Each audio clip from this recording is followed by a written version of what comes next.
Alright guys, here are the notes for Chapter 10, Section 1. Chapter 10 is a chapter on solid geometry and more specifically on volume. So we're going to be looking at the volume of some of the three-dimensional shapes that we've already talked about back in Chapter 1 and then again in Chapter 8 when we did the surface area. This section has a lot of vocabulary, a lot of definitions. Some of the words you already know. So I would say, write everything down, maybe not word for word, maybe not full sentences, have some good diagrams just so that you are prepared to use the vocabulary. All right, so the first term is polyhedron, which is a solid whose surface consists of polygons and their interiors, each of which is a face. A line segment where two faces intersect is an edge. A point of intersection of three or more edges is a vertex. So a polyhedron, if we're looking at, some of the figures that we've talked about already, so for example, a cube or a rectangular prism would be polyhedra. Polyhedra is the plural. Something that is not a polyhedron would be like a cylinder or a cone, because remember, circles are not polygons. Here is what I'm seeing as an edge. So one of the line segments, and then when I'm looking at the intersection of those line segments, that's what we would know as a vertex. A regular polyhedron is a polyhedron whose faces are enclosed by congruent regular polygons that meet at all vertices in exactly the same way. Again, a cube is the one that we looked at most recently, but you could have, a regular triangular pyramid, say, where the bases and faces are all congruent triangles. The faces is one of the polygons, and its interior forming the surface. So, here would be a face. Here's a face. A base is typically the things that are congruent. So if you're looking at cylinders and prisms, it's those congruent, the two congruent polygons. So it's the side of a polygon or face of a solid used for reference to drawing an altitude. So this would be my base. And remember, and we talked about this before, that this segment here would be the height because it connects the bases. We talked about an edge already, so the intersection of faces. The lateral edge is the intersection of lateral faces. And a vertex is the point of intersection of two or more rays or line segments in a geometric figure. So a prism is a polyhedron with two congruent polygons in parallel planes as bases. Line segments connecting the corresponding bases to form lateral faces, which are parallelograms. An altitude is a line segment between and perpendicular to the planes of the bases. The height is the length of an altitude. If the lateral edges are perpendicular to the bases, the prism is a right prism. Otherwise, it is oblique, and we'll look a little bit later on at what oblique is. So a prism, if we're looking at, just a rectangular prism, these bases, you have one here and then one back here, are parallel to one another. And then when we're looking at the altitude or the height, it's the distance between them. That would be your height or your altitude. A pyramid is a polyhedron with a polygon base and line segments connecting the vertices of the bases with a single point, the vertex of the pyramid, that is not coplanar with the base.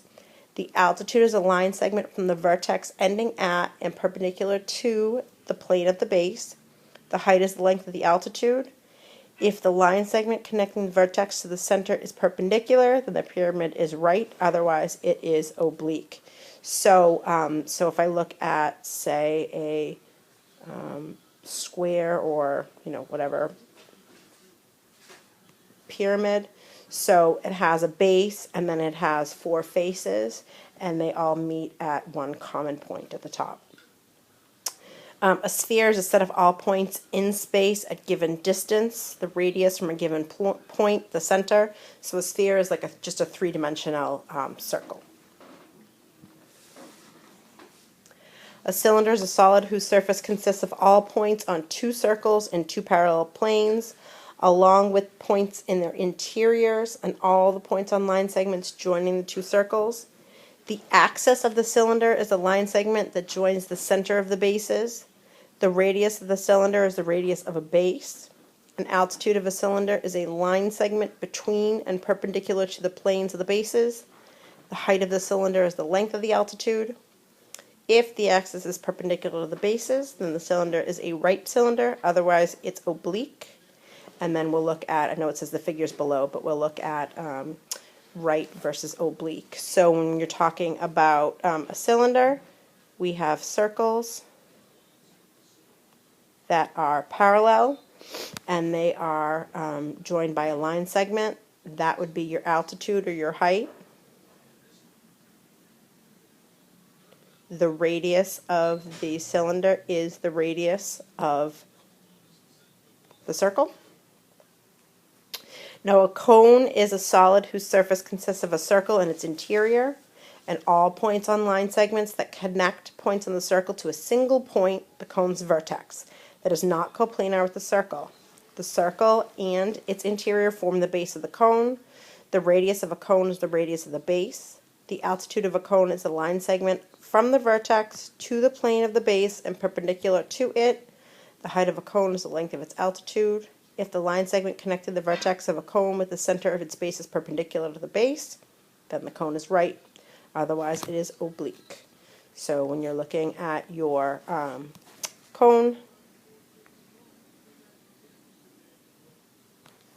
so I have my circular base, I have my radius of my cone is the radius of the base, the altitude, which is also the height. Okay. Oblique means not having an axis perpendicular to the base or bases. So we'll look at that in just a second.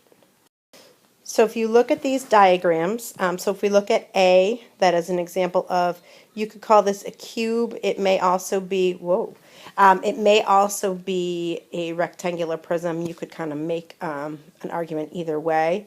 This guy would be a square prism. Now the difference between a square prism and a cube is that a cube has 6 sides that are all the same.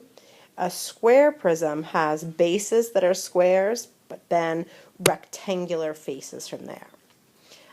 If you look here, we have 1, 2, 3, 4, 5, 6, 7, 8. So we have an octagonal,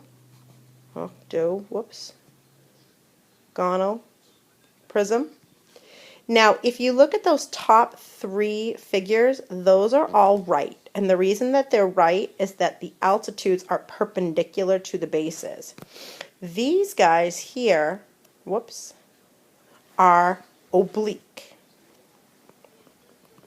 And the reason they're oblique is if you are looking at the connection between the bases, it's not perpendicular. Okay, so that's what oblique means, and that's what an oblique prism and pyramid would look like. This guy here, D, is a hexagonal prism or an oblique hexagonal prism. If you look at E, that looks to me to be a square pyramid, and it is right because the altitude is perpendicular to the base. And F is an oblique pentagonal pyramid. Just a couple more examples.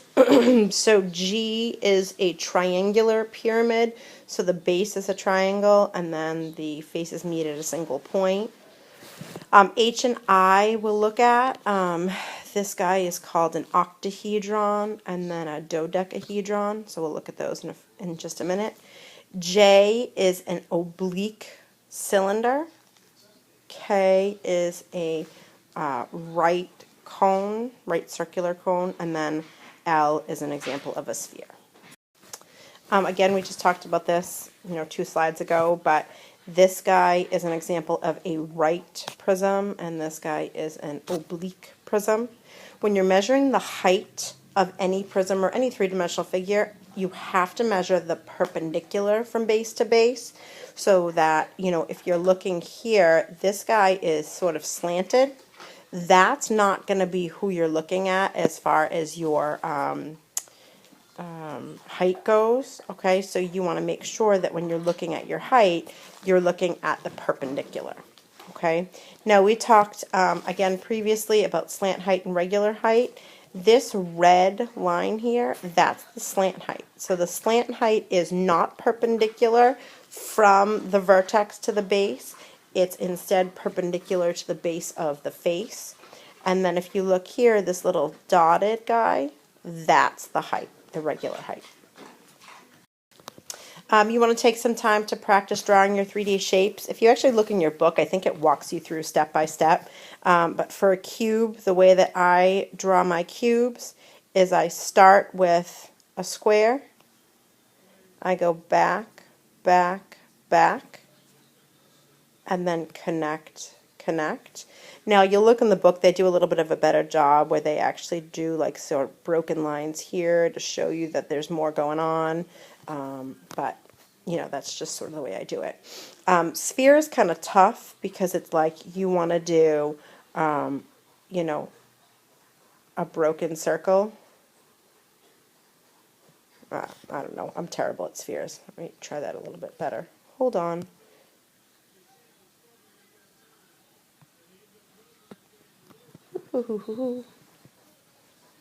Let's try again.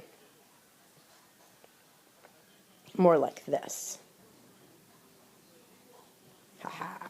Anyway, a pentagonal prism, you guys have drawn some of these things before. I usually draw it so that my base is standing straight up and then my faces go back like that, just because it's easier for me. Cylinders, I usually do standing up, 2 circles connected by segments. A square pyramid, so here's my square. I do 1 triangle in the back and then I just connect to the other vertices. And then my cone, and you could have it standing straight up or down, it doesn't matter. So I would just say practice those a little bit. On this slide you see the regular polyhedra. Now the first one is a tetrahedron, and the tetrahedron is made up of 4 congruent triangles. Remember that the term regular means equilateral and equiangular. A cube has 6 squares that make up its surface. If you look at your octahedron, there are 8 congruent triangles. Dodecahedron, now if you look here, we have pentagons there. Dodecagon is a 12-sided figure, so that is a dodecahedron is a polyhedron with 12 pentagonal faces. And then we have this crazy guy here.